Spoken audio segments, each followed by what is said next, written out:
Welcome to the Spotlight, National Podcast Month, day number 3, November 3rd, 2020. And Todd Glass, man, this is one I am super incredibly proud of. This, with the exception of Chris Allen, who was our first ever interview, this was one of my first ever solo interviews, or conversations rather, I like to call them conversations, because that's how I kind of keep them. I don't keep to the traditional interview format. I like to keep it fresh, and I have conversations with my guests. But this is one of the first conversations I ever had in person, aside solo. One of the first conversations I had solo and in person solo. Before I was interviewing at conventions and moderating panels, this was one of the first ones. And Todd Glass, who is a pretty well-known comedian. You've seen him on Comedy Central, Netflix specials. He's a pretty big deal, but he's got a lot of local ties to the Philadelphia area that I'm in. And I actually had the opportunity to meet Todd from when I was working at a local radio station here in Philadelphia. So I reached out and we set something up, and he was staying with his brother, so he invited me to his brother's house. We sat down at his dining room table. He was recovering from being sick. But, one of those moments, man, this is one of those things that I'm incredibly proud of this one because of it being the first in-person solo conversation I've ever had. And not only that, it's incredibly meaningful when someone who's not a comedian can make a comedian laugh. And that definitely happens in this conversation. So this is one I'm absolutely proud to share with you guys. I hope you guys enjoy it. It's a little longer than some of the other ones that are going to be posted. This one runs a little bit over an hour, but I promise you it's well worth it. Here it is, my first solo conversation, in-person conversation ever with comedian Todd Glass. Enjoy. Hey everybody, this is Ben Beck with Next Level Radio, joining you once again for another guest spotlight, and I'll be honest, I'm kind of nervous for this one. I've been a fan of this guy for a while, and I'm really pleased that I'm able to do this in person, but welcome to the guest spotlight, Todd Glass. Todd? I go for the old-fashioned applause. Yeah, that works. Well, thank you for being nervous. Yeah. It's a compliment. Yeah. I'm a fan. I don't really mean thank you for being nervous, but I know what you mean. Yeah. I always say I'm not saying this about me, but my brother asks me sometimes, like, as a comedian, do you ever get nervous, meeting other people? I said, of course. But I don't think I get starstruck, but I get talent struck. Yeah. If I perceive, I was around someone like Fred Willard, or even when I met the Super Trooper guys, I was giddy and nervous. So are you a fan of that movie? I love Super Troopers, and I love Beer Fest, and I love a lot that they do. They just get those characters, even comedically, and they fucking do them justice. Yeah. So I got, when I was around those guys, that's how I got. What was the other one? Slammin' Salmon, I think, was another one that did. I didn't see that one. That one was pretty good, too. That had Michael Clark Duncan, as well as all this, the Broken Lizard. Yeah, the Broken Lizard guys. Yeah. Well, Steve and is it Mike? Yeah, they tour and do stand-up now, and I asked them, because they said there might be a Super Troopers 2. I heard the rumor about that, too. I know, and I asked them, I said, listen, you don't have to well, first of all, they don't have to put me in the movie at all, but I said it to them like that. I said, you don't have to put me in the movie, but I'll tell you what I'd love to do. Just let me talk during the credits. And I'll come on, I'll make it funny. I'll be like, hey, everybody, this is Todd Glass. I told Broken Lizard they didn't have to put me in the movie. I just wanted to talk in the credits. So guess what? Obviously, they let me. So it's my job. And then just whatever I decide to do while the credits are rolling. That'd be kind of cool, though. I don't think I've ever seen that before, with somebody doing commentary during the credits. Well, I could stop the credits and go, do you know the power I have? You think, now how many people would stay in the theater is the thing. I bet I can keep most people. I guarantee you would keep me in the theater. I keep the theater. I would just want to know where you're going with it until the end of the movie. I would say, you're sitting in the crowd. You're going, all right, he's going to talk through the credits. What's the big deal? Oh, really? You don't think it's amazing amount of power? I could stop any credit that's rolling next to me and highlight it, and if that person's in the theater, they're going to freak out. Stop right there. Oh, makeup, hair and design. Karen Richter. Look at that. It's kind of like John Madden with the telestrator. Be even cool, too, if you could, just for fun, just say, just rearrange a couple credits. Like, I don't think this person should be here. Just move him up to, like, a producer. I think he's better off as a producer. Move things around. You can see it on the screen as it happens. Slow it down a little for yourself. So whatever I would do, that's what I asked them. Yeah. But anyway. So I want to start with the book, the Todd Glass situation, because I'm not one of those guys that'll blow smoke and tell you, oh yeah, I read the book. I have read half of the book. I'm still in the process of reading it. I love it. I love the book. There's been moments that I've honestly laughed out loud at the book, and I'm surprised how open you are and how honest about everything you are in that book. So it surprised me. I know the first chapter starts off with the heart attack that you had. Was that 2 years ago? That was 2 years ago. So, and I guess to anybody that could be a big eye opener to kind of like, okay, this is all the events in my life that led up to, that moment, right. And now this is why I'm reflecting on everything. I thought sometimes if it was the personal stuff, I would ask. There was a ghostwriter. Well, he's the co-author actually because he's acknowledged on the cover. His name is Jonathan Grotstein, and he was great. And when it was something, it could be something so stupid personal that was like, why do I have to tell the audience this, Jonathan? And he would say, well, if you want people later, you're at the end of the book, you're sort of ranting and raving, and not ranting and raving, but don't say this, you shouldn't do that. You have to bare your soul a little and let people know you before you can then maybe be a little harsher. And so I would always ask him why. He would tell me. I'd be like, okay, I'll do it. Yeah, it takes a lot of different points in your life, and it's definitely one of those things. Like I honestly just started reading it last week, and I'm already halfway through it because it keeps my attention. Like I just want to keep going, and I want to know what happens next, and I want to know what happens next. There's a lot of different points in your life that you cover in the book, but there's one pretty big elephant in the room. You came out recently as a comedian. Yeah. That's what I love it when my friends would call me and say that they'd be, Todd, I didn't know you were a comedian. I'm like, or they would say Jewish. Yeah. They would pick something in the book that was like, yeah. But I mean, that's basically what the book is. It's you're up and comings in the comedy world, and I've always been a fan of stand-up comedy. And one of the things I've been learning as time goes on, especially through, as we mentioned, Chris Hardwick and his podcast, and Mark Maron and all his podcasts. How much of a small world comedy really is. Like, you guys all know each other for the most part. It really is this very small world. And everybody's, as much as I sometimes love to complain about comedy that I'm not a fan of, overwhelmingly, especially, excuse me. Oh, sure. I'll tell the audience because I feel like if I say it, then you're fine. You're not going to get sick. Well, you might. I don't know.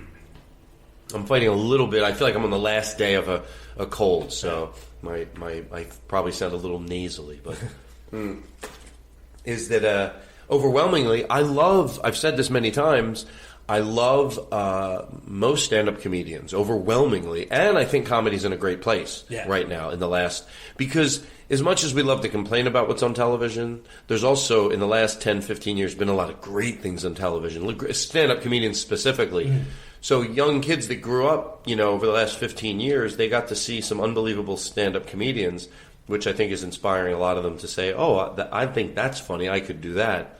So I think it is a very small community, and yeah, it is amazing because sometimes my family will ask me, and especially when they've gone on to another level, and they'll ask me, do you know that person? Do you know that person? I go, you know what? If it's a stand-up comedian, you pretty much know everybody. Yeah.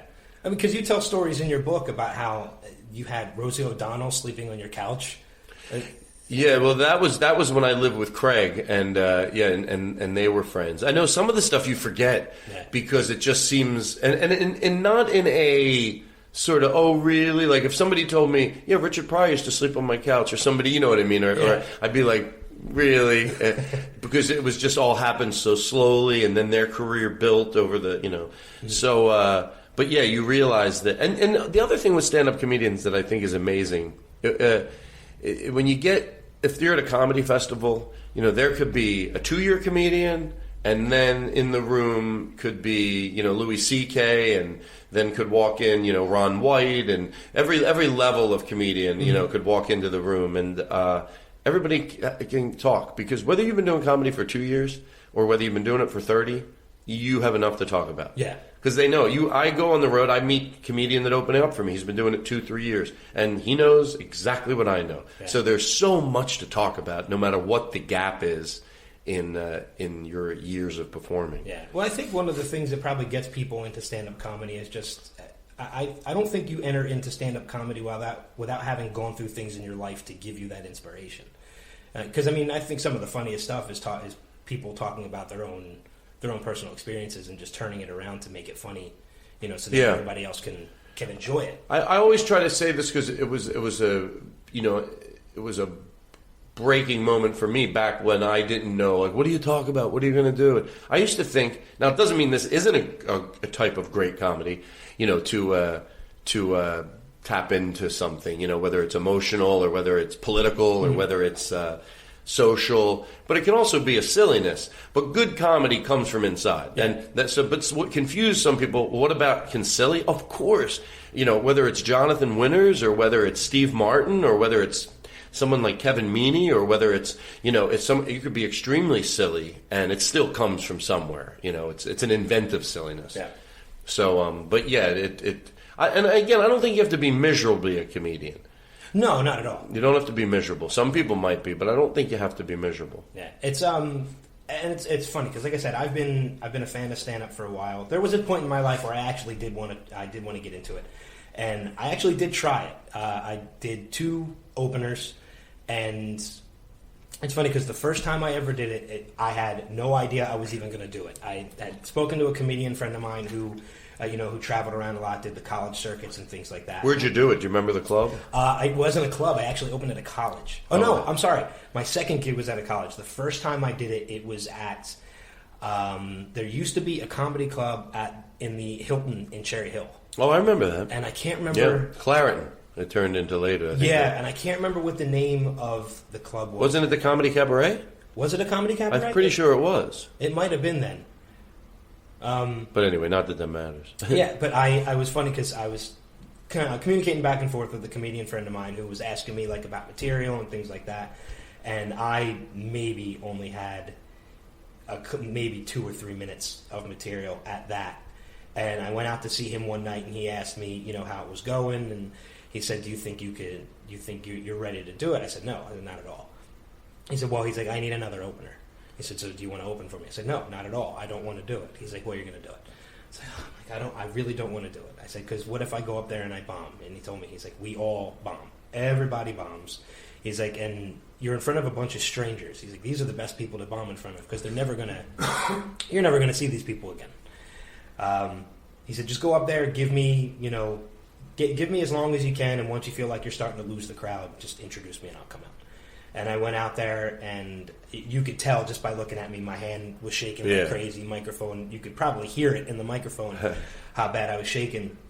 And I went into the introduction that I did, and the moment I got the first laugh, it was solid as a rock. Like, it was just like, as soon as I realized they were laughing at the material and not at me, I went on. And I ended up doing probably about 3 or 4 minutes until I just ran out of what I had and I introduced them. So it's a tough gig. I admire anybody that does it, and I applaud anybody that can do it. Yeah, what's the best part about comedy is the same as what's the worst. What's the best part about it is when it's going great, it's all you. Yeah. Basically, you write, you direct, you edit, you star, you do everything. But that's why when it's great, it's really great.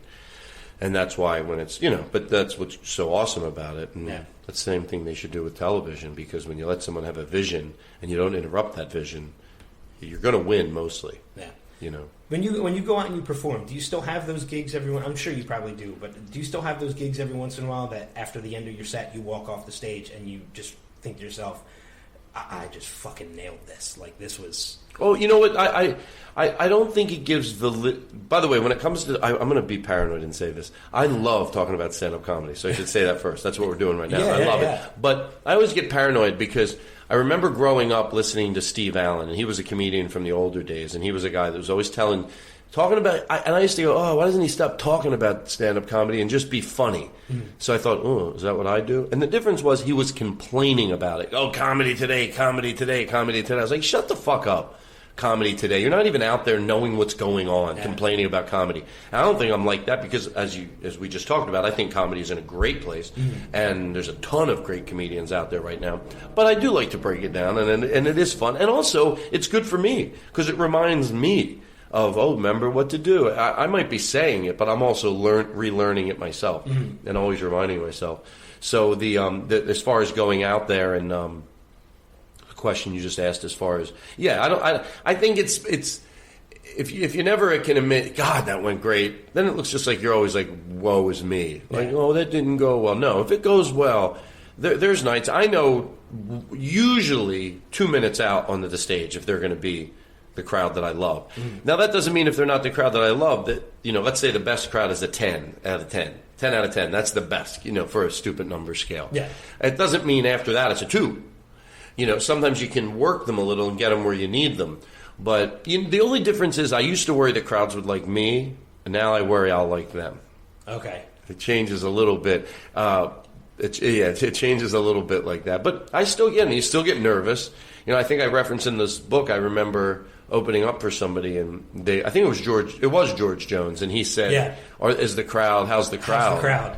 And I was like, do you really care how the crowd is? But of course, years later, I went, you always care how the crowd is. Yeah, because you had mentioned other stories about, I think even when you did the Broadway thing with Patti LaBelle, which you mentioned in the book too, all the different people that you've opened for, and including her herself, would ask you, how's the crowd every once in a while. I didn't even know who some of these people were.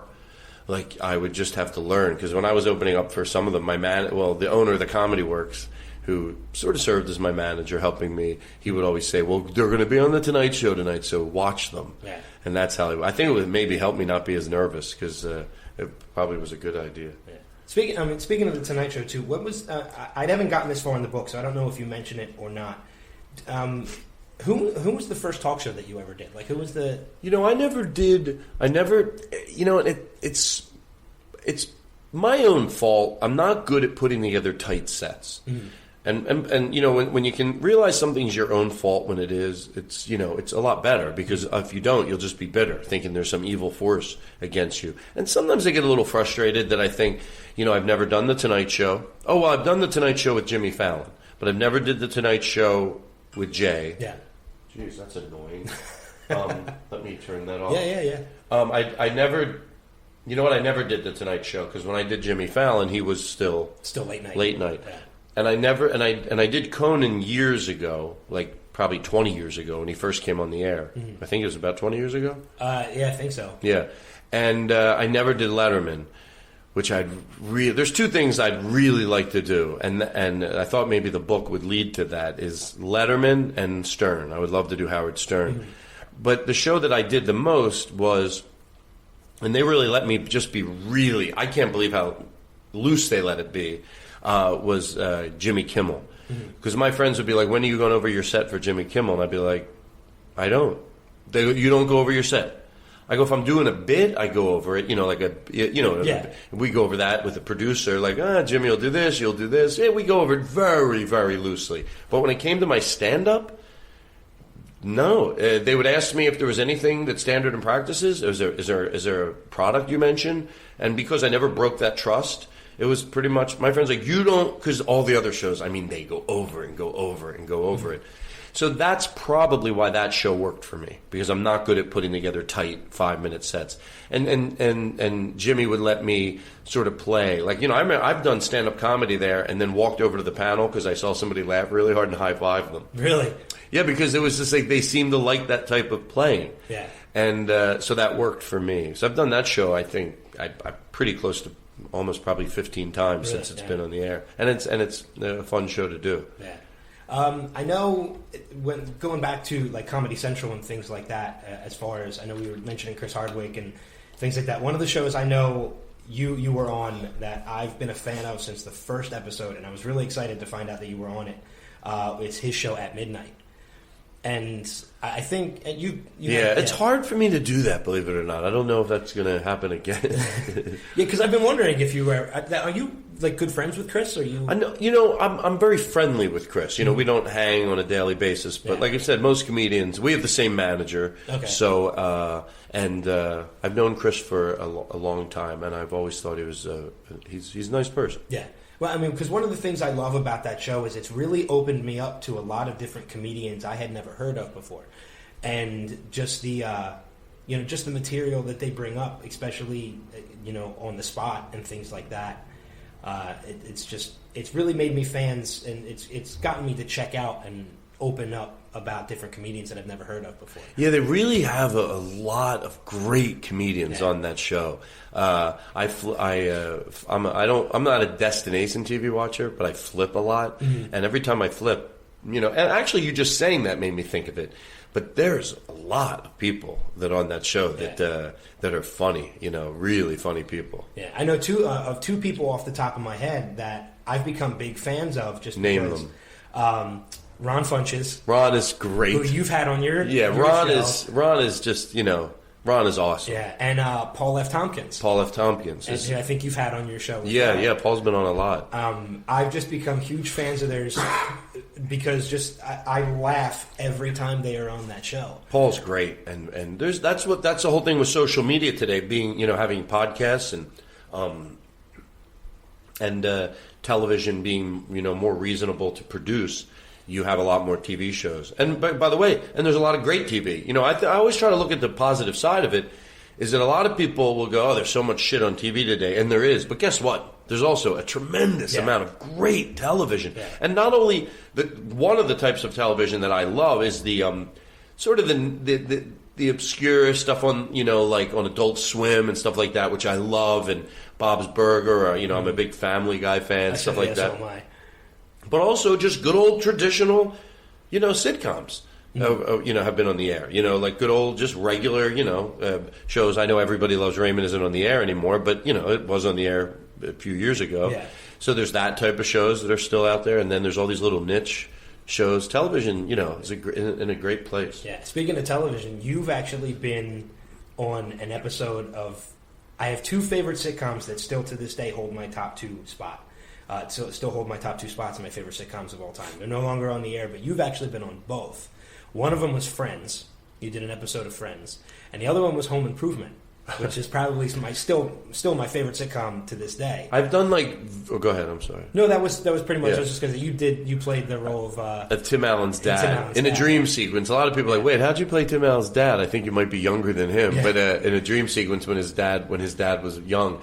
I do very little roles. I'm not good at the audition process, and I do well with my own work. I did a pilot about with Happy Madison, which is Adam Sandler's company, and it was a big pilot. And I thought the night before we were going to shoot, the week-long shoot for this pilot, I thought no one's checked if I could act. And I always thought I could act because when I'm doing my own work, I can act because you're in charge of, we got that or this. But when it comes to going on the audition process, I do horrible. So any of the roles that I've done have been like very little, which I'm always happy. Like I'm the only actor when they go, we cut your other line. I'm like, good, because even those little lines are so hard to remember. And with the Friends thing, I think I auditioned once or twice for Friends, and I just do horrible. And Matthew Perry had come out to Largo one night. It was a comedy club. And I had a joke that we had both talked about afterwards. And he's like, we had somebody fall out for tomorrow. I bet you could do it. He goes, but it's a little role, and we don't reuse people because we don't like to see it. That guy delivered the pizza. Now he's on the airplane harassing. So that's how I got it. And I went in the next day and I just did it. I didn't even audition for it. But and it was so small. And I remember asking him. It was the opposite. I go, is it like really small? He goes, well, it's not great. It's not big. I go, good. No, that's what I'm asking. And I thought, he thought I was being like, oh, it better be big. I'm like, no, the smaller the better. Yeah. One line is enough for me to remember. Going back to the stand-up and your gigs and things like that, there's a video that's online that's pretty much infamous. I know tomorrow night you're going to be at the Comedy Cabaret in Doylestown in Bucks County, and they even have it up on their site because it's part of them advertising you. There's a video online that's on YouTube of you dealing with a heckler. And that's one of the things that I actually love about your stand-up is you pull no punches. She really wasn't a heckler. What happened was... Oh, she was harassing the... She was talking before the other... And I think what happens at comedy clubs... I'm good. By the way, you stumbled upon something that recently I really... It doesn't matter if I'm right or wrong, but I want to work on it a little bit. Because even if the audience agrees with you, when you yell at somebody, even the people that agree with you, still it rattles people a little. And this woman was talking before the show, when the other comedian was on. She was in the back of the room talking, and I just politely shushed her. And people don't realize this, but a lot of people have a sense of entitlement. And at a comedy club, the customer isn't always right, or they couldn't exist, or a theater, they couldn't always exist. And I think that's what rattles people, is that when you're at a restaurant, if you say the food isn't good, the food isn't good. They don't argue with you. No, that soup is good. So when a full-grown adult is to be told to shush, they get really offended, to the point of like, you thought if you showed people a video, if you put a tight shot on a table, and then you showed a doorman, and then you just showed the reaction. You showed a group of people the reaction. You go, was this person just told to politely be quiet, or did that doorman call everyone at the table a fucking idiot and tell them to shut up? And then guess by just the reaction of the table. Mm-hmm. Everyone would go, he told them, obviously, they're fucking idiots to shut up. Because they look that way. Like, what? What can you... Who? Well, you're wrong. They were told politely to be quiet. No. And I sort of get off on, those people get away with that. Those are the same people that would go to a restaurant and make somebody cry, a waiter or a waitress, because they were being rude, but maybe that person needs their job, so they have to swallow their dignity. Mm-hmm. And I always figure that person's been on a path of being an asshole. And sometimes it's fun to go, you know what? It fucking stops here. The only thing I don't do, and that's why I'm not embarrassed of that video, I never want to use names. Sometimes when you get angry, you use names like fat, or you might say whore. Yeah. That's the stuff when I get in the car, I go, I would have just reamed them a new ass. Is that the right term? Ream them a new ass. Ream a new asshole. With just dealing with what they did, without using verbiage that doesn't have anything to do with anything. Mm-hmm. I'm okay with myself, and I didn't. I made sure I never said anything like that. But It sort of get off on it. It's like you've been on a path of doing this, and all of a sudden you're here, and they can't believe it that they're getting talked to like that. It's like, you don't get to talk to people like that. Yeah. By the way, for the audience listening, I guess that's everybody but me and you. When I asked her to be quiet, it wasn't a big deal. I didn't know it was going to turn into this. I did the shush where you sort of hunch down a little. To me, that's, you lower your shoulders. Yeah. And to me, I know what that means in my head, and I think what it means in everybody's head. When you cut somebody off and they look at you, and you lower yourself and apologize, you put your hands up, it means you lower yourself. You're saying, I bow to you. Sort of like, I'm sorry, I'm sorry to cut you off. Most reasonable people in the other car know that look, and they all of a sudden they go. When I scrunched down, I went shh, like a nice way, and she gave me the finger. Now she didn't know I was a comedian, and I remember just thinking, you gave me the finger. You thought I was the manager of this restaurant. You gave somebody the finger that you knew couldn't give it back to you, or you thought couldn't give it back to you. Now I didn't give her the finger back to her because I'm not going to mirror that type of behavior.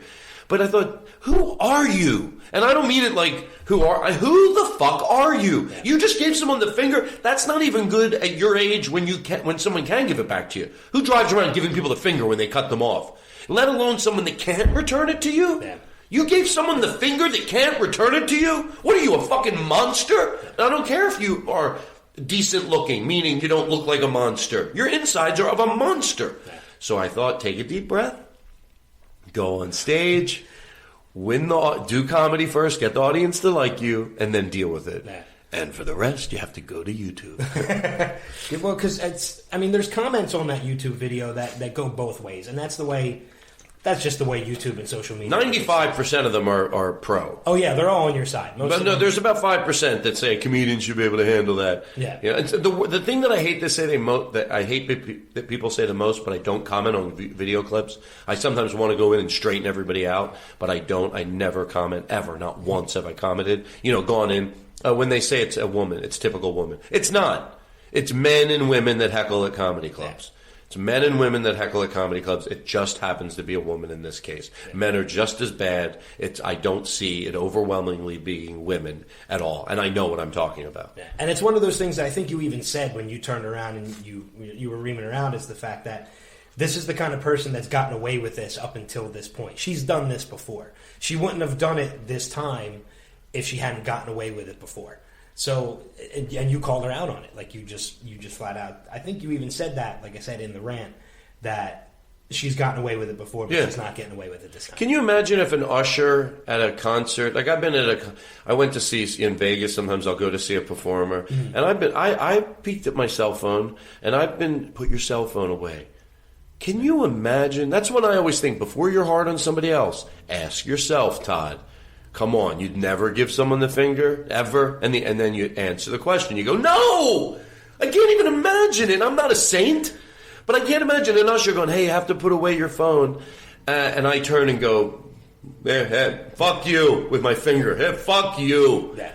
And that's who she is. It's a challenge of authority. I mean, it's, like you said, pulling out your phone. I've been in that situation before, too, where I've looked at my phone during a concert and been told, to put it away.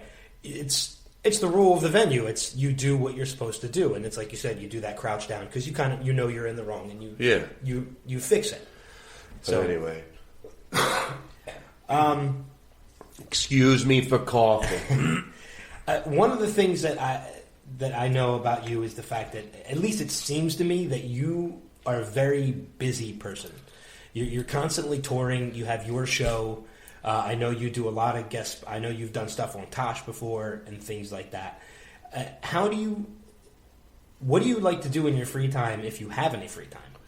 I mean, I know this is probably a cliche answer, but for me, like, my vacation is being at a comedy club that I really... By the way, like, I'm going to say it again. Like, let's say 10 is the best comedy club. 10 is the best. There's a lot of 8s and 9s, and that's still a great club, an 8 or a 9. You're still... But I'm talking about a 10. Yeah. I'm talking about, like, Helium or Washington, D.C. Improv or... a club like that, or the Acme in Minneapolis, or Atlanta Laughing Skull. When I'm at those, and that's because they've cultivated this audience that treats comedy like the theater. They know, they get it, and they're brilliant, and And by the way, remember when I said I'm worried that the audience? I used to be worried that the audience I would like the audience. Now I'm worried. I used to be worried that the audience would like me. Now I'm concerned that you're going to like the audience. That I'm going to like the audience. It changes a little in a club like that. When they deem themselves, these are great audiences. And you do want to please them because they've deemed themselves to be brilliant audience members. Yeah. So my vacation is go into a club like that, but going in a day or two early. Enjoy the city with no shows. Maybe hit like the alternative sort of one-nighters, where I don't have to be there, but I just go around with a local comedian, and we'll hit like 2 or 3 of them and hang out with comedians, smoke pot, and then stay a day extra. So when I'm Sunday night doing my last show or Saturday night doing my last show, I don't have to get up the next day and fly out. Yeah. I enjoy it. Like the next day I'm going to get up at late, maybe go hang out with comedians again. To me, that's what I consider a vacation. I've taken traditional vacations, but... It's very. I do miss the comedy. I went to the Bahamas about 4 years ago, and there was a room, and I thought, this could be a comedy club. It's like perfect. It had a stage for music. It had a PA system, and there was nothing to do. And there was a tremendous amount of young people on the island. And I asked the owner, well, actually a friend of mine, I go ask him. So today with YouTube, like the people that owned the place, weren't aware that I was a comedian. But they must have gone on YouTube. They're like, his name's Todd Glass, look at him on YouTube. And the guy came back to me, he's like, yeah, we'll do a show. He goes, we'll make the drinks and you can take the door. So they just flyered the island, and we did one show, it sold out, and then I'm like, let's do another show. And I paid for the whole trip. I paid for the whole trip. So I mean that's not a bad. So even on vacation, when you went away for like an actual traditional vacation, you still wanted to perform. I ended up doing stand up. I mean, well, it's fun. It's not like it's a fun thing to do. Yeah. Do you still? I know you hear at times, a lot of the, some comedians, like Robin Williams and Eddie Murphy and things like that. They just make surprise appearances at different clubs out in LA. Basically just to test new material and things like that. Do you do that too? Or do you just pretty much just throw it into your gigs when you tour? Well, like I said, like going in town a night early and maybe hitting those. I'll do stuff like that. And that's a little less pressure because, no one's paying to see you. So you still want to do well. You don't want to like hop up and bomb. Yeah. But it's fun to do those shows. It's because, it's no pressure at all. You can have some new material. Although I'll try out new material even on a Saturday show at a comedy club. But so you can always try out new material. But yeah, I see a lot of those guys that sort of... In New York, you see a lot of that, I guess. Mm-hmm. Well, you see in L.A. too. People popping up, not... Like you'll go to L.A. and see some shabby bar show, and then you'll see like, Bill Burr pop up or like the Sarah Silverman. And then you see... I love those shows because you'll see a 3-year comedian, a 6-year comedian, a 30-year veteran, a 20-year veteran. There's just everybody. It's just a nice mix of. It's a nice mix. All the generations of comedy. Yeah. Do you Oh shit! I forgot what the question was. That's all right. That's my life. Oh shit! I had a question in my head, and I know that feeling. You know what? Make yourself an edit. Think of it. Yeah. Let's see if we can think of it. Oh, damn it! For $1 million. That's a game show we play when I go for $1 million. Could you think of it? Yeah. I love, by the way, what you did on. It's going back once again. When you did Chris's podcast. I guess how long ago did you record that? Because I know he just we put just it out did it like today. a week ago. Okay, so pretty. The way you guys ended the podcast with the phone call, that was I had never heard of anything like that before. And when you guys were describing it, it's hard to. I couldn't put my head around it. I'm like, how is that funny? It's something funny about to explain to your listeners that this is a bit I started doing with Chris. I called Chris once. I do it with my friends all the time. Like me and Roy Scovel do it all the time. And I called Chris Hardwick. It was like some phone meeting about something we were working on. And I said, "Hey guys, before I go, you want to do something really funny?" Because I was on a speakerphone, like in a conference room. Mm-hmm. And the thing is, you bare your soul. You go, I think I just haven't. I feel like nothing's going right for me. I just want to take my life. And you just go on. And my dog died. And then the other people just hang up. And you think, well, how could that be funny? Well, it's funny for you because you're playing the role of the person that's complaining, and you, bit or not, someone hangs up on you in the middle of all that, and all of a sudden, and it's funny for them because the cold, who would be pouring their heart out to you, and then you're just not in the mood, you go click, one push of a button, and so it is funny for both parties once they hang up. Anybody listening, try it. It's a very. I think as long as both parties are in on it. Well, of course. Especially if you do it around people that have no idea. I think that's even where some of the funny could come into it too. If there's people in the room that have no idea you're going to do it. Well, they both have to be. I think they both have to know because if you really poured your heart out to somebody, they would never hang up on you for real. Well, I mean, in the case of like if you were calling Chris and Chris had other people in the room, and you and Chris were in on it, but nobody else in the room was in on it. It's you know what it is? We do another bit like it. Like as some friends of mine are leaving my house sometimes, I always walk like as they're getting in their car. I'll walk outside and talk to them as they're getting in their car, and then once they get in their car, there's like 3 people in the car, and I'll go, guys. Lately, I just have not been happy, and I've been so depressed. And when you guys are here, it's really the only time that I forget about all my problems, and I'm laughing and I'm having fun. And I just want to thank you for coming by tonight, because quite frankly, I've been thinking about just ending it all lately. And when you're here, I can smile, and then they go, okay, cool, and they drive off. And it's so giddy, silly. And they always call me 30 seconds later in the car because they're laughing uncontrollably in the car. Like, who would do that? And the same thing, I'm sitting in front of my house all by myself, and I am giggling that it is so absurd and so over the top. And I can just picture it, too. That's what makes it so damn funny. It's like that's something you would see on like a bit on a television show. Yeah, it's very... That's hysterical. I remembered the question. Good, there we go. I knew you'd think of it. I know when you perform, at different clubs and things like that, sometimes with the surprise appearances that you're doing and things like that, like you said, how you like to visit different clubs and just try them out. You're not always, the closing act. You're not always the headliner. Are there still people that, will turn around and say to you, hey, would you mind opening for me? I mean, do you mind? Oh, yeah, no, not at all. Matter of fact, it depends who it is, but... actually opening for people has let me be very picky when it comes to... I'm still a comedy club act. In other words, I'm not a theater act yet. Yeah. I'm still a comedy club act, and which I'm happy to be. Obviously, I want to go to that. That was another thing I was going to ask you. Yes. Of course I do, but while I'm here, genuinely, no bullshit. I cherish that I can, fill comedy clubs, and I do like while I'm working comedy clubs, I love to get somewhere, get comfortable, and then do 5 nights there. Every night, walk into tranquility in the perfect situation in the green room the way I want it, and it's nice to do that. But opening for people has let me be very picky at the clubs that I want to work. I don't have to, if it's not a club I really like, I don't have to work it because of opening. I mean, I'll open for, the mainly, it's like Sarah Silverman, a decent amount, David Spade, Louis C.K., David Cross, and Tosh, and Jim Gaffigan are probably the 6 that I could say sort of go through my rotation opening up for them. And I love it because I wouldn't always want to do 20 minutes. I mean, it's fun to do an hour, and 20 minutes wouldn't fill me if that's all I was doing.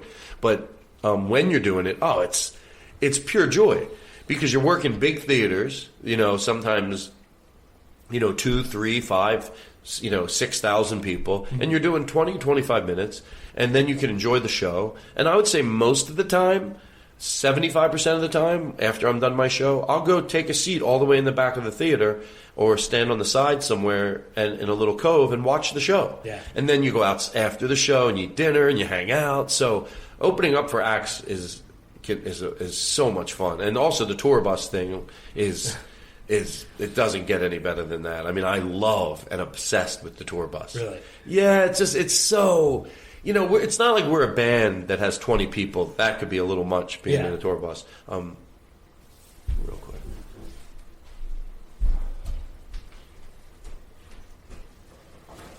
I'll remember.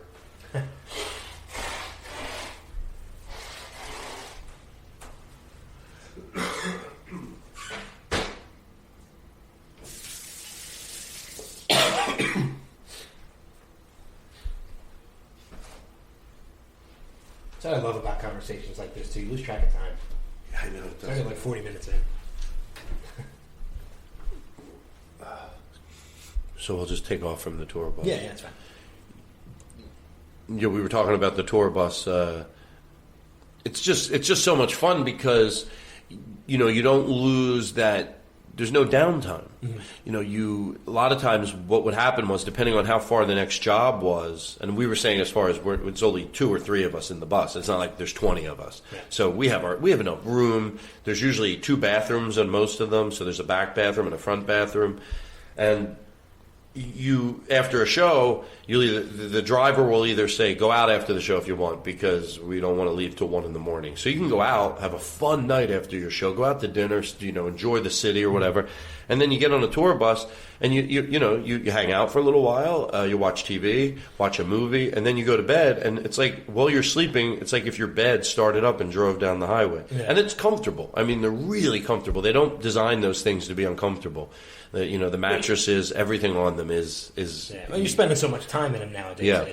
So when you do those opening acts, like you said, for Sarah Silverman and or Louis C.K. or whoever, and you're only doing 20 minutes, and you walk off that stage, and you feel the crowd, even that only having given them 20 minutes. Do you ever walk off that stage and just think to yourself, like, I really want this for myself? Like, I really. At some point, like you absolutely. I always say, and again, remember what I said. A lot of the things I say, it's not because I'm preaching. It's also because I'm reminding myself. Part of trying to have a good head on your shoulders doesn't mean that you don't get jealous. Mm-hmm. And sometimes when you say you get jealous, people go, "Oh, you shouldn't be jealous." I go, "Whoa, jealousy is not jealousy is not bad. It's what you do with the jealousy. Bad. Do you turn it into motivation, or do you turn it into bitterness?" I try to turn it into motivation. Mm-hmm. But I get jealous a lot. There's times because I think I would like to have that, and I would like to, but I really genuinely am also appreciative of what I do have. Mm-hmm. There's some comedians that I thought were the next to Pop, 20 years ago, and some of them aren't even doing stand-up comedy. Now, I'm not saying that to be mean. I'm saying that to be appreciative of what I do have. So you get jealous, but again, also I very quickly go, look, you can tour, you work great comedy clubs, try to be appreciative also you can be jealous of what you don't have, but follow it up with being appreciative of what you do have. And I know that sounds like maybe no shit sort of five and dime, motivational speaking, but it's what I do, genuinely. I can only imagine, and I'm not telling the truth. Why? Son of a fuck! There's somebody out there. There's probably a little truth to that there. I think there's a little bit of truth. Well, not the screaming. I was very... No. That's why I'm honest with that. Don't try to... I think it sounds like bullshit if you try to be too overly. Admit that you're jealous, and absolutely. But then I'm not a depressed person. By the way, I have a theory in this business, and I believe it's true. And I told my neighbor this who taught an acting class. Mm-hmm. Hold on. And I said, now I couldn't say this if I was, Zach Galifianakis right now, or Will Ferrell, or someone that was, very, very, making millions of dollars a year. I couldn't say it. But where I'm at in my career, I think I can say it. Everybody, because it would come off self-indulgent if I was the other people, to explain why. But everybody, wherever you're at in your career, that's exactly where you belong. Now, I know I told my friend that casually in conversation. He told his acting class that, and they got mad. And I was like, I thought why they got mad, because that makes you take ownership of where you're at. Yeah. And if I look at my career and I go, why am I at where I'm at when I've been doing this such a long time? And some people start, years after me. I meet young comedians and, I don't do well in the auditioning process. I don't do well at putting together Tonight Show TV appearances. Mm-hmm. The acting is, if it's my own project, I think I could do very well at it. So there's a lot of reasons. And the flip side of that, and believe me, this is something I genuinely use to be positive about. So anyway, what I was saying about, wherever you're at, that's where you belong. Now, that doesn't mean that some people don't get lucky, but, but it didn't happen for you. That's like if your neighbor won the lottery and you quit your job. You go, well, he won the lottery. Well, you didn't. Yes, and that's even if, underlined 100 times. Even if you do perceive other people in the comedy business or acting business got lucky. That's even. Because guess what? A lot of people achieve an amazing amount of success, and they are talented. Not everybody that makes it isn't talented. I know a shit ton of comedians that started after me that are very talented and have sort of gone past me. Mm. But now I forgot what I was going to say. Hold on, I was ramping it up. As far as being... You're talking about the class getting mad about that. Well, it helps you take responsibility, and I think looking at it from that perspective, if you take responsibility for it, wouldn't that be empowering to go that there's a reason for this, as opposed to there's some evil force over me that's making me not, achieve what I want, has nothing to do with me. But, here's what I was going to say. So for me, what I go to, for the plus for me, 20 years ago I wanted to, be filling 3,000 seat theaters. 20 years ago I was doing it 13 years. I've been doing it a long time. But I think the good thing that's happened to me is in the meantime, I became a different comedian. I really do believe if 20 years ago I would have had the type of success that I wanted, I wouldn't have grown to be the comedian I am. So in the meantime, I've become, I think, a better comedian, more proud of what I do. So that is the good side of it too. But I affectionately always say, but now I'm ready. Now I'm ready. I would love to see you play clubs like that. And I would absolutely go and see you at clubs like that too. I mean, because you have your special is on Hulu right now. Yeah, my special was on Netflix, and then it just after a certain period, it just went to Hulu. So I guess some people don't have Netflix. So I have both, because I've seen it on both. Yeah. And I've watched it on both. So I've watched it a couple times. You mentioned the tour bus thing, and it got me to thinking too. Like, I can only imagine sometimes how much fun it would be, just you guys, like 3 or 4 of you sitting on a tour bus, making each other laugh, or sitting in a booth at a diner, just making each other laugh. I can't even imagine how much fun that could be. You know what? It is everything. I don't have to have a tragedy happen in my life to go, oh, I never really appreciated that. I do. Yeah. I appreciate that comedians get to act like, I don't know what grade to say, but I would say like, I always say like, high school. You get to act like you're in high school for the rest of your life. That sort of just silliness and, and you see high school kids hanging out there doing bits. They might not call them bits, but everyone's got this frenetic energy. And comedians are a lot of fun to hang out with. And whether you're right, whether we're sitting in a restaurant late at night or on the tour bus, it's everything you think it would be. And by the way, it's not all you would think. What I really like about stand-up comedians is that they offer everything. Like, they offer the silliness, but they also I think, offer a tremendous amount of depth and honesty and soul-bearing. So it's not like this vamped surface like friendship. It's everything. You can have a great serious conversation. You can have a great social conversation. But the majority of the time, it's just doing bits. Yeah. It's just doing bits. It's one bit after another bit after another bit. Like 3 nights ago, I was sitting in a diner and James Adomian was doing this impersonation of a waiter that I won't get into what it was, and he did it over and over and over, and we were literally sitting there like banging the table. And the way it works with comedians, then someone else goes, "Let me do it," and then you get up and you play the waiter that we were imitating, and then the other person gets up and plays the waiter that they. So it's a lot of fun. Yeah, I know one of the things I had mentioned earlier about how I had given it a shot. I think one of the things that led me to try it was almost a situation that was similar to that. A group of us in college had gone out, and we were always going to this one diner and everything like that. And I was always the one guy at the table that had everybody laughing. And it was no written material. It was no bits. I was basically just feeding off of everybody at the table. I was going what everybody was giving me, even if they meant to give it to me or not. To the point where I had people at booths, behind us and in front of us, laughing. We had waitresses laughing. And it was one couple that was sitting in a booth next to us that turned around and said, "You should really give that a shot." I just found the writing of actually putting the bits together to perform the hardest part. Like, I don't know if you find it, if that's the same thing. I don't know if it's the performance that's the hardest part for you. I don't know I'm sure at this point in your career, you're used to the performance. So the performance is second nature to you. Do you find the writing of material difficult, to be the difficult part of stand-up? I have noticed that the more you talk about what really is passionate to you, mm-hmm. the more the writing just will never stop. Yeah. And, even, not that I talk about my sexuality a lot on stage, but obviously after, busting out of the shed, as I like to call it, instead of coming out of the closet. And again, it's not like my act has turned into talking about that. Not that I think there's anything wrong with that, but it's, there's it just isn't something that I talk about right now. Yeah. And it's not something I even want to talk about right now, and I'm suppressing it. It's just not what comes to me when I'm writing material. Yeah. It might, so I'm not putting it off, I'm not saying it will never happen. But even, so you might think, well, then how did it free you up if you're not talking about your relationships? It freed me up in talking about other things that I would perceive to be not manly before.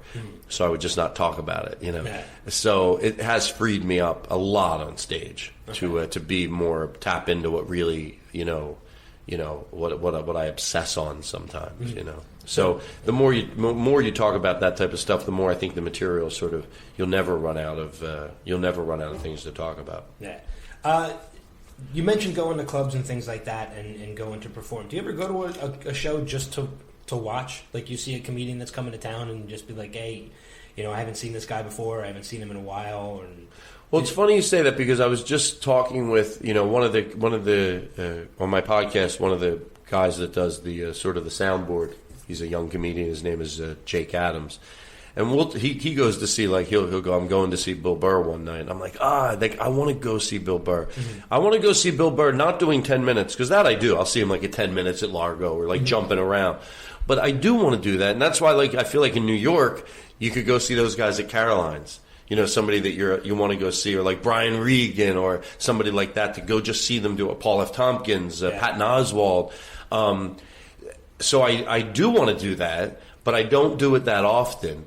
But it is something that I want to do. And some people say, "Oh, I don't like going to see comedy anymore." Well, maybe you're not seeing the right comedy, because it is fun to go watch someone and just be an audience member. I don't want to do it all the time, and it has to be someone really fucking funny.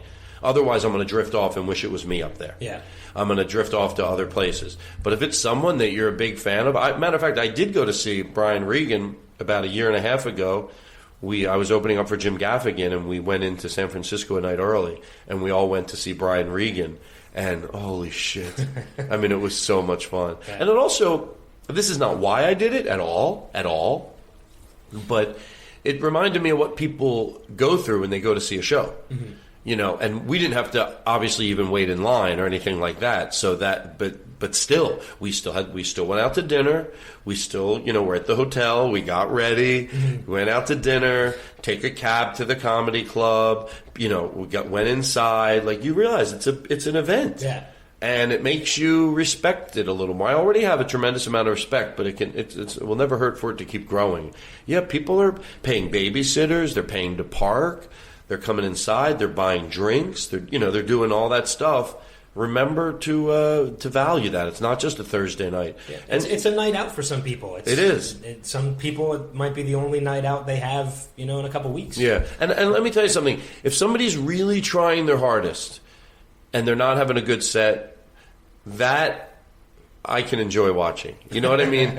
Because if they're really trying, but for whatever the reason, and that's not going to happen at a big theater because they're all coming the same. That'll mostly happen like, you picture New York, there's 20 comedians going up and one isn't not going over for that crowd. That audience isn't even there to see them maybe or whatever. If they're really trying and they're bombing, I can enjoy that. But I don't think there's anything cute about thinking it's cool to bomb.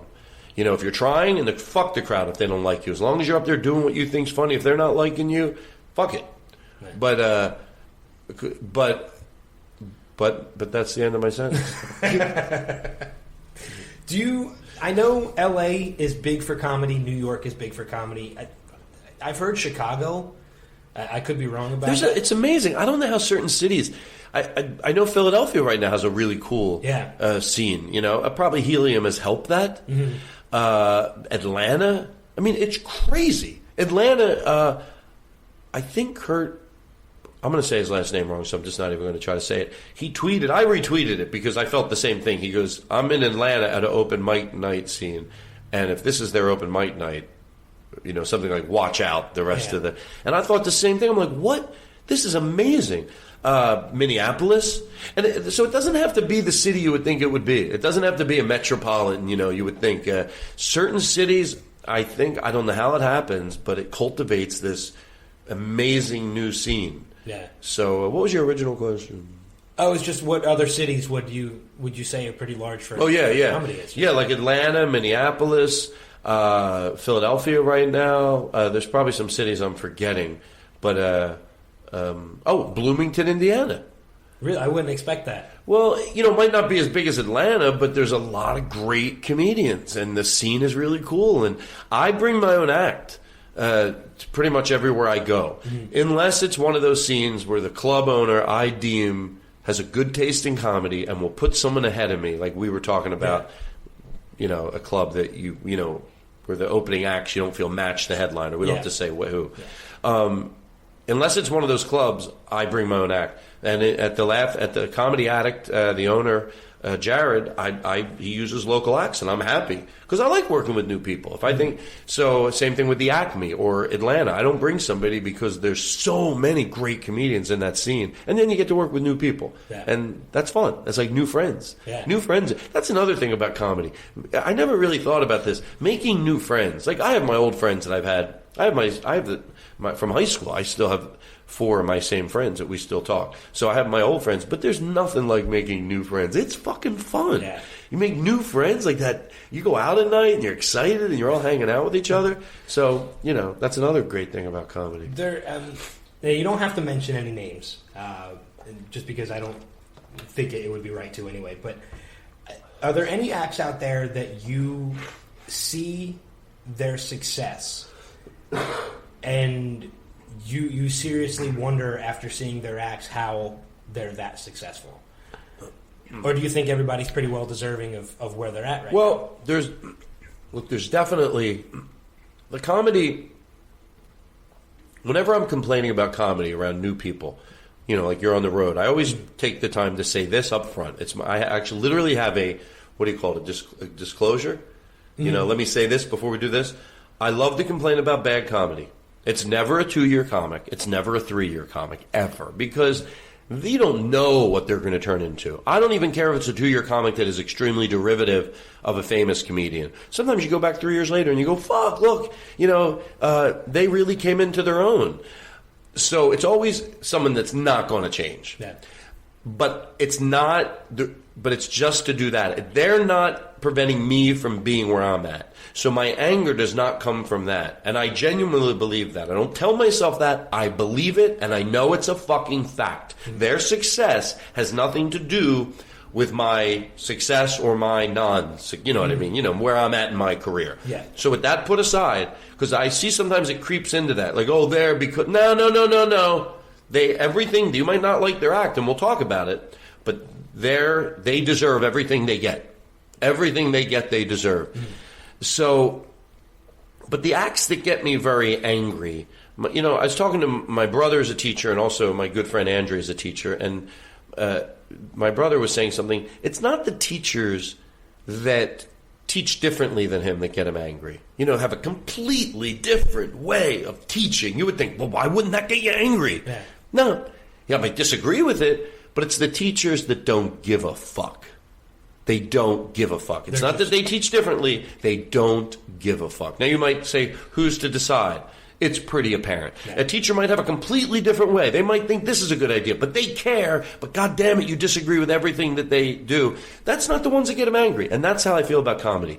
The comedians that, you know, genuinely, it's just not my thing. I'm not just saying it because I hate it. And I do think it's the worst thing in the world, and I'm trying to be polite. No, that's not what I'm doing. It's genuinely not my cup of tea. It doesn't get me angry. It's just like, it's not my cup of tea. Yeah. But it's the comedians that just don't give a shit. It's all tricks, and it's all manipulation, and it's all bullshit. And then I think to myself, is that good for me? Because I can get really angry about bad comedy. I mean, I can get like, it's a little bit comedic. You know, I'm like, you fuck. You know, it's real too. But I also love comedy that much. And you could say to yourself, well, why can't you just have the love part? I don't think you can love it as much as I love when I see great comedy, when I see a new comedian that's funny, and I'll wait a whole open mic night till the end to go up and be like, God damn it, you're funny. I don't think you can love comedy as much as I love it unless you despise the shit as much as I despise the shit. I think it's hand in hand. You can't just go, well, get rid of that anger towards the bad comedy and just put all your energy into that. Then it doesn't work that way. Man. So there might be comedians that don't get as angry as bad comedy as me, but they also don't love the good comedy as much as me. So, but no, I never think, how did they get that famous? It's a big world out there, and a lot of people like it. You know, like things that I don't like, so I totally get it. But, you know, you can have both. You know, I do want to be respected by my peers, but you can also have a tremendous amount of success and be respected by your peers. And I can't imagine not having the respect of my peers. I don't know if I have the respect of all my peers, but I'd like to believe that I have the respect of a decent amount of my peers. And I hope that doesn't sound cocky, but the reason I hope it is because I work hard to earn their respect, and I'm still trying to work hard. I still have shit in my act I get rid of and, you know, go, I don't like that. Or, you know, a friend of mine, Jimmy Dore, said something a long time ago to a newer comedian, like when you're going through your act, how to, you know, trim the fat, you know, even if you need it, keep it. You need it, you're doing a college show, you need 25, 30 minutes, keep it. But when it's time to start trimming the fat, say this to yourself. Think of one of your jokes and go, not would every single comedian on the planet repeat your joke. That would never happen. But would one comedian that you respect hear your joke and repeat it? Would one comedian go, oh, I worked with a guy last week? Because we do that all the time. I'm hanging out with my comedian friends, you know, whether I'm hanging out with like whoever, Jane Kirkman, or, you know, or it could be Sarah Silverman or Paul F. Tompkins, all those names I've been mentioning throughout the show. And we'll be like, oh, I worked with this new guy, probably like been doing it like 2 years, and we'll repeat jokes. So if the answer is, oh, by the way, the answer comes to you right away. You think of your joke, and then you think, would any comedian anywhere be repeating this? And your shoulders are fall, and you'll be like, no. And then you get rid of it. But if you need it for now, keep it for now. But when it's time to start trimming it, that's how you think about it. Yeah. I know there's one joke that you did.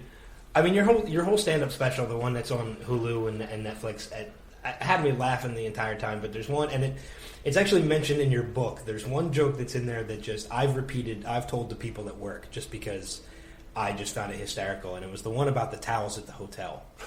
Just when you called the front desk and asked them, you know, with the towel on the. There's a towel hanging up that when at the hotel there's a sign. A towel hanging up means I'll use it again, but a towel on the floor means I want a new one. So I called down to the front desk. I said, what's a washcloth on my night table mean with a little lotion next to it? But so, yeah, I mean, I'm happy to hear that's, you know, that would be a joke that would be repeatable. Yeah. I also watched that special now. I guess it's a good thing, and I really think, I could do better than that. When I watch that special now, it seemed like maybe because I was a little nervous. I wasn't nervous the whole show, but I was a little nervous. That my voice quality was not the same. It was like I was delivering it a little too hard, you know, like talking like I don't talk in regular life. And but I still I'm okay with it. I mean, but I wish I could redo it. How long ago was that recorded? 2 years ago. 2 years ago. 2 years ago. I know we're getting close to we're over an hour already, so I know we gotta. We're close to wrapping up at some point. But one of the things I thought about, too, when I was reading the book, and I heard you on other podcasts and such, there's two things. I know there's at least one thing in the book right now, and there's one thing on the podcast that I heard. There's one event in the book that you talk about how you did a corporate gig. I think it was IBM. You know, or did you just mention IBM as as an example? Or you know, if I mentioned anything, you're right, because I don't remember what corporation it was. So if in the book we mentioned somebody, it was purely just to make it up for story reasons. But the story is absolutely true. It's just I forget the company. Yeah, and it was just how, you know, people like I think your friend Katie at the time, and you were. When you were standing up at the bar, people who, you know, I'll send people to read the book so that they can get the full story, but about standing at the bar and being screaming out that she was pregnant. And a lot of times, to explain to your audience, when you do a corporate show, for a while they were hiring you to do comedy, but also they wanted to deliver it in a different way to the audience. They wanted to like not have you, hey, we have a comedian here tonight. It would be like, and the money for those corporate things is amazing. That's what keeps you doing it. Otherwise, you wouldn't do it. They give me a stomachache. They ruin my month. Because if I'm doing it in 30 days, I start thinking about it. But the money's pretty good, so you do it. And this one here, they wanted me to come in. They were bringing in, it's so fuzzy now, but a president that was not the vice president moving up. That's what was really going on. I'm pretty sure that's what was going on. So they were bringing me in as that guy. So there was a little contention going on in the company. So they wanted to seat me at a table with everyone that was in on the joke. And I brought Katie, a friend of mine. And they wanted us to bring us there because everything would be all right until we roamed away to the bar to get some drinks because I was so nervous. And then this sounds like a Three's Company episode. It was so over the top, but I swear to you it's true. And we started whispering, like, you know, I'm nervous. And I think, did you say anything? No, don't talk to anybody. Just go back. I don't want people to, you know, we were so nervous. They'd go, and how long have you, or whatever. Yeah. So, you know, Katie was whispering, and then somebody goes, and by the way, I looked like I was 40 then, and I was probably 25. Katie looked like she was 15. She looked very young. She probably looked like she was, you know, 18 or whatever, you know. And someone goes, what are you guys talking about? Just friendly. And Katie goes, I'm pregnant. I'm like, oh my God, Katie, why did you do that? Now they're thinking this guy's coming in, he's the president, and now he's got some young girl pregnant. Well, I think it was also you guys had just got done doing shots at the bar too, wasn't it? Oh, I forgot about that. That now they're like, oh, and she's pregnant, she's doing shots. I forgot about that. Right, exactly. Probably the most important part of the story, and I forgot it. And I thought, let me interrupt here and tell the story. I'll get it perfect. And then meanwhile, I fuck it up. I'm so sorry. To anybody listening to this interview, if you're like, man, it was interesting, but that coughing got to me after a while, I totally apologize. I have malaria. But yeah, you had, and then you had gone up on stage after some women had overheard that conversation at the bar, and you just sold them on it by getting everybody to sing the Brady Bunch theme. Yeah, I don't know why. I was like, hey, I know a lot of people don't like me, and then I got everybody singing the Brady Bunch, and then they admitted who I was, you know, that I was the comedian. I was like, oh, I haven't done those things in a while. You never get out of doing them, you know. It's like, unless, I hope to one day have enough money put away that I can say no to corporate shows, but for now. But there's events like that, and then you told another story on a podcast about how you did a book signing for the book, and you wanted to get everybody to boo. Oh yeah, when new people came in during the book signing, and there's things like that just the description in the book, I guess it's thanks to the ghostwriter and to you working with it, and ghostwriter, not ghostwriter, and you working with him, that just make the story so descriptive, and the way you told the story about the booze during the book sign and everything, that I can picture them perfectly. And I would think, is there ever been any interest in maybe turning the book into a movie or well, not a movie, but or... the book, the first title for the book was called. I wanted to call it, and I still really, wish we would have. I wanted to call the book, All I Ever Wanted to Do Was Meet a Nice Girl with a Terminal Disease. And I think the subtitle would have explained it to most people. And other stupid things that I said to keep the closet door shut. Mm-hmm. And for the people that were still not wondering, well, why would he want to meet a girl with a terminal disease? Well, then she would die, and then you could tell everybody the rest of your life, I never got over Karen. Like that, you're 70 years old. I never got over Karen. And they were afraid that it would be offensive to people, or I don't know, or confusing to people. And I still say, as much as you might think, well, if you think they're right, then why do you still want to call it that? Because I still love that name. Yeah. But instead we went with the Todd Glass situation, because that is in the book too. When my friend, a friend of mine, Daniel, would ask me, like, hey, does Chris's family know about you guys, or do his friends coming in from Florida know about you guys? Mm-hmm. Know we're together. And I would be like, no, they don't know about our situation. And he goes, oh, is that what you're in, a situation? And it really made me laugh the night he said, oh, that's quite of a situation you got yourself into. He goes, I think that's more than a situation. So yeah, we were working with Comedy Central about a show for a little bit, and then we give one script, they gave notes. We gave another script, they gave notes. We gave another script, they gave notes. They wanted it to be more about the plate spinning, which is a major part of the story. When you're hiding it, it's a lot of plate spinning. I don't think people realize it. When you hear, oh, they're hiding it, or they're in the closet, you just hear that term and you don't know what it means. There's a million different variations of that. Your parents know, his parents don't know. Your friends know, which friends know. Who don't, don't invite them for dinner because they know, or they don't know, and I don't want, there's a million. Yeah. But I didn't want it to be the A-plot of every show. And I think they wanted it to be. They wanted it to be the A-plot of every show, and I didn't. It wasn't the A-plot of every day of my life. Was it some days the A-plot of my day?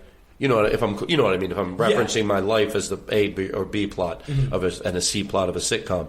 Yes, it was sometimes the A plot, but rarely. Sometimes it literally was a minute of my day. A minute. The day went on, nothing had anything to do with it, and then something would come up that had to do with that part of my life hiding it. And that's how I wanted the show to reflect it. Yeah.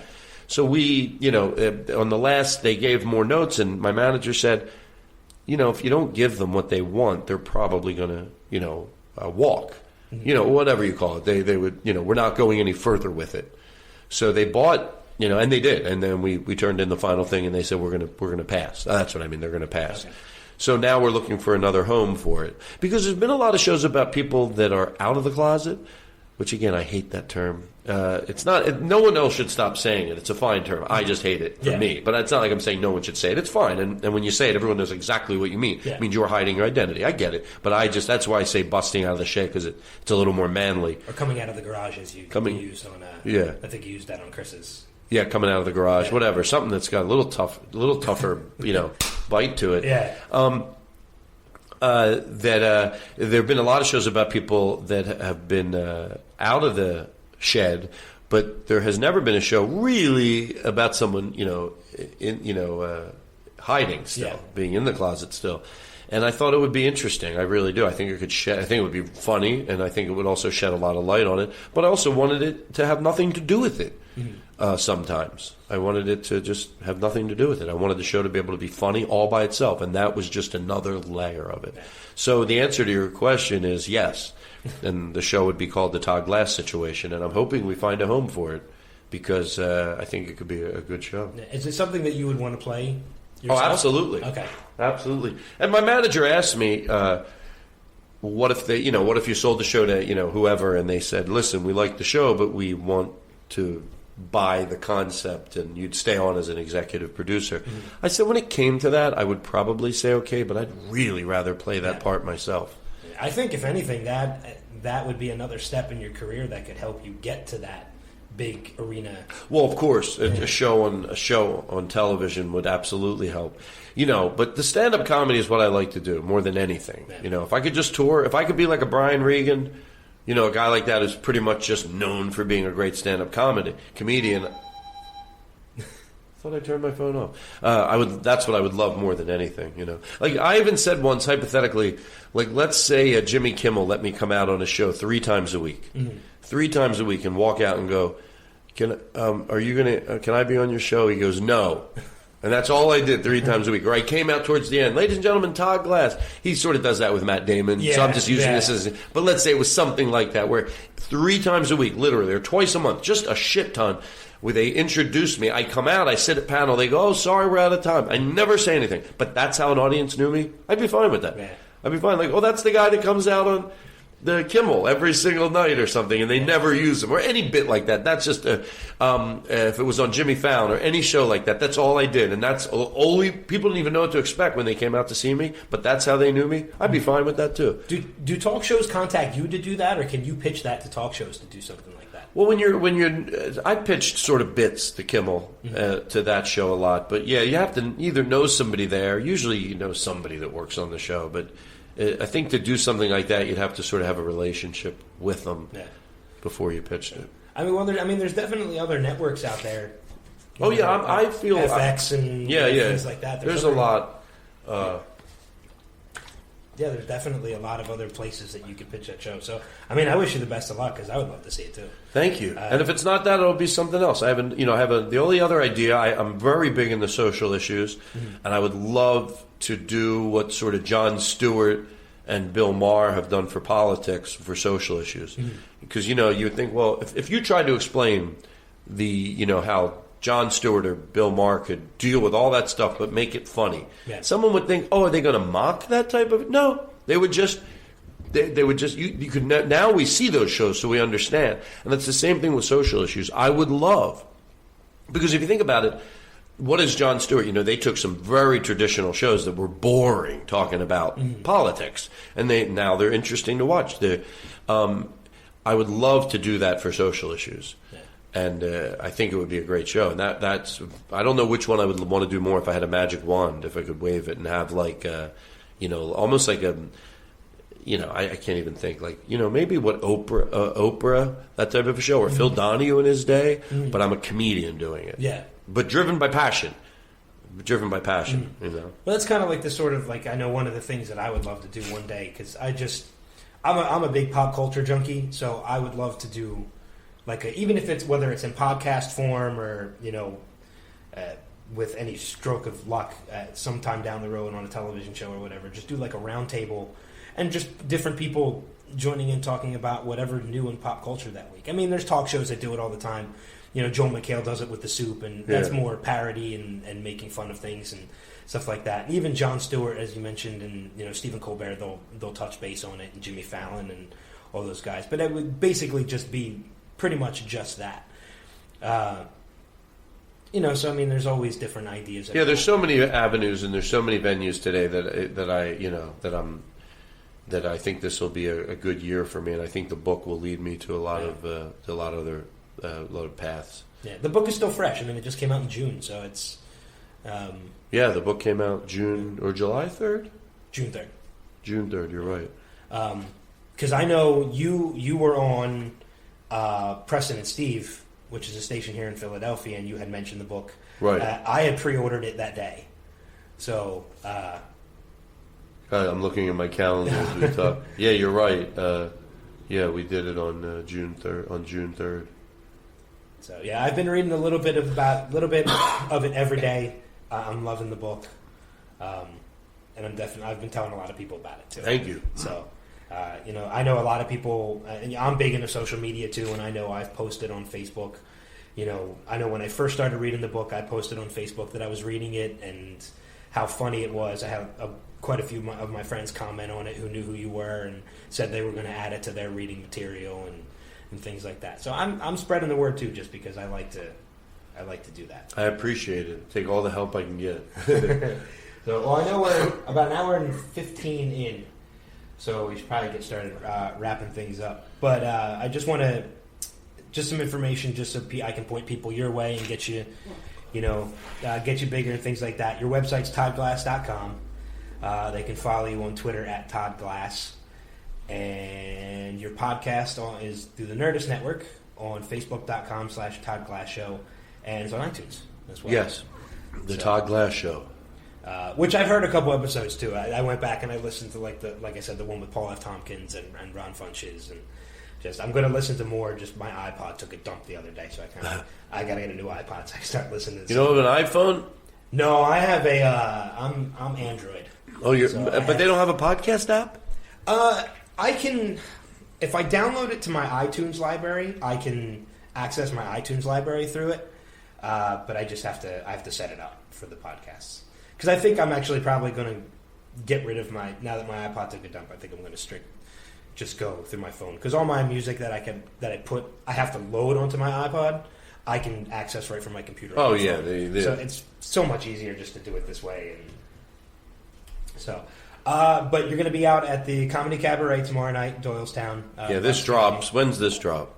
I'm hoping to have it up tonight. Oh, you are? Yeah. Well, we're sold out, so... Oh, okay. Yeah, but you're always back. I'm coming back for Thanksgiving. I'm going to be at the Helium Thanksgiving week. So the Wednesday, take off for Thanksgiving, and then do Friday and Saturday. Okay. With the local, not local anymore, but originally a Conestoga graduate, the same high school I went to, will be me and Blake Wexler. Awesome. Yeah, I haven't been to Helium in a while, but now I have another reason to come out, too. It's going to be fun. So. It's a big event when I'm there. Band and everything. Trumpets blazing. So I'm looking forward to it. But Todd, thanks for doing this. Thank you. Great. Had a good time. I appreciate it, and it was very enjoyable. So, You got to see my brother's house. I did. And my sister-in-law. It's a beautiful house, too. Well, they've done a nice job here. I appreciate you letting me come in and do this.